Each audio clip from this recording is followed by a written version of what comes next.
What can they say? What can they say? Caitlin Clark is generational. Caitlin Clark is one on one. Caitlin Clark is the chosen one for the WNBA. I've been saying it in every single stream all year. What we are witnessing, and this is before even the season started. I was talking about her greatness. I was talking about her value. I was talking about what she was about to do and become for the WNBA. And it was a lot of goofies. It was a lot of goofies that set up and did not want to give her the respect or the credit that she deserved, all due to hate. Caitlin Clark is here. She has arrived. You just have to appreciate and witness greatness. You may not like her, but you have no choice but to respect her and respect the things that she's doing on the basketball court. She is here, ladies and gentlemen. She is one on one. She is the chosen one, just like LeBron James came deemed the chosen one for the NBA. Caitlin Clark is the chosen one for the WNBA. You may not like it. You may like another player over her. You may not like that she came in with a lot of attention. You may not like that she got a Nike deal. You may not like all these things, but you have to respect that Caitlin Clark is here and she's not going anywhere. And this is only her rookie season. Imagine her in year 2. Hold up. Imagine her in year 3. Hold up. Imagine her in year 4. Like, she is going to be special. She's about to do some things that this league has never seen before. And she's already doing things that this league has never seen before. She is one on one. You have no choice but to accept the beauty of her game and accept that she is here to stay. And regardless of how people feel about some of the off-court things that has nothing to do with Caitlin Clark, regardless of other things that people want to try to create and the narratives they want to try to put on her, when it comes to that on-court product, when it comes to basketball, when it comes to what she gets paid to do and what she's known for the most, not the endorsement deals, not the Louis Vuitton outfits, not the Givenchy jewelry, none of that nonsense, not the Saturday Night Live skits and the commercials. What she's known for is putting the ball in the hoop, passing the ball, being a basketball player, and she has never lost focus on that, regardless of the things outside of her that have tried to kind of tear her down. Caitlin Clark has stayed focused and locked in on the game of basketball. She is here, and you have to accept it. And unfortunately, I came out and I said this a while ago that I didn't believe that she was going to be the unanimous rookie of the year because I knew somebody was going to cast a vote against her because of her greatness and because of the hate that she received. But I was hoping that she was going to be on the first team All-WNBA team, and she was. And I'm not shocked by it because on the court, her basketball product, she deserves to be on the first team All-WNBA team. But it was so much hate and it was so much bitterness. It was so much WNBA players, legends in the league, people in the media coming out for her neck, saying that she did not deserve to be on the first team All-WNBA. Didn't like that. We had head coaches in college talking about she wasn't going to come in. Gino saying that she wasn't going to come in and hit the ground running. She wasn't going to be impactful, and how Caitlin Clark fans are delusional and how they need to wake up. They do not know basketball. And what did she come in and do? She came in and she balled out and she destroyed every narrative and every hater that was in her way due to the fact that they just have never seen a player like her before. That's where the hate comes from. We have never seen a player of Caitlin Clark's caliber. People say all she does is shoot threes. She receives so much hate, and it's so funny that if you know basketball, if you love the game, if you love the beauty and the art form of basketball and everything that it brings, and I'm not just talking about NBA players and watching the NBA and NBA fans. I'm not just talking about WNBA players and WNBA fans. I'm talking about basketball entirely, because there's a difference between people that love the NBA and NBA fans and people that love the WNBA and basketball fans like you're witnessing right now and analyzing the game and talk about everything in basketball in general. That's who loves Caitlin Clark the most, not the people that want to spew out hatred and racism and, oh, we support Caitlin Clark when they really don't.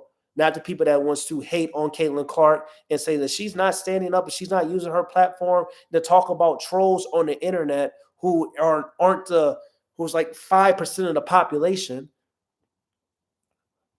We have witnessed something great. We have witnessed something special. And the question is, what they gonna say now? What they gonna say now about Caitlin Clark? Because she's only gonna get better. And once again, this was year one as a rookie. This is year one as a rookie. We're talking about Caitlin Clark. What are they going to say now? I'm gonna say it again. What are they going to say now about Caitlin Clark?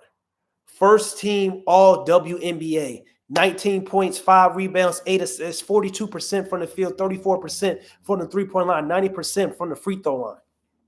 Only 5 players in WNBA history have received All NBA first team as a rookie to achieve this feat since Candace Parker in 2008.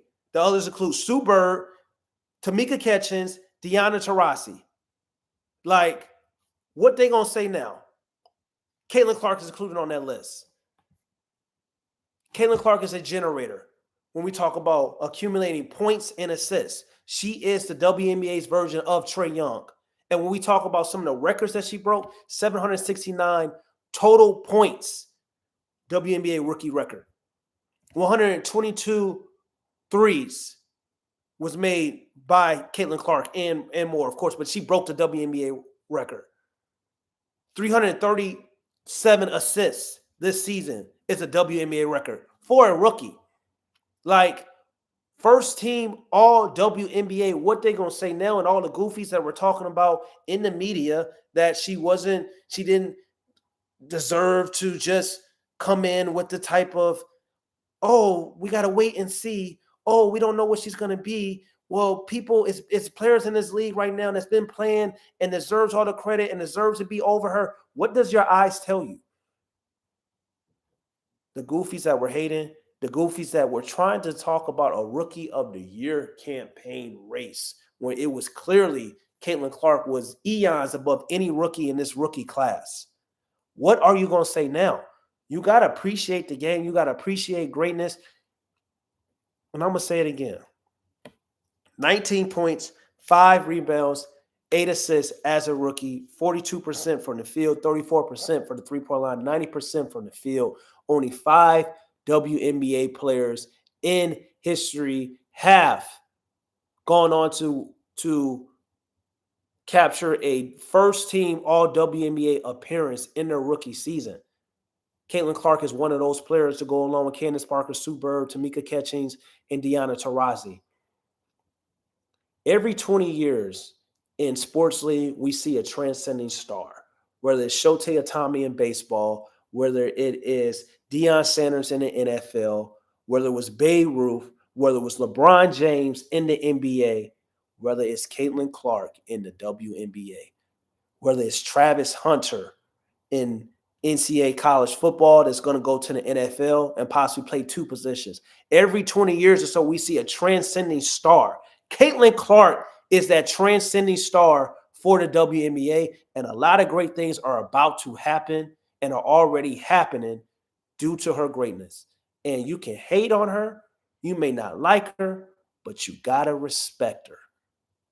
Because at the end of the day, ball is life, basketball is basketball, hoop is hoop. Caitlin Clark, the greatest generator already as a rookie in the history of the WNBA. She is the Trae Young of the WNBA for his passing and scoring, handle ability, shot making ability, 4-level score, a threat as soon as she passes half court, logo, efficient shooting logo threes and making logo baskets. She's a bucket, man. Put some respect on her name, dog. That's all I'm going to say.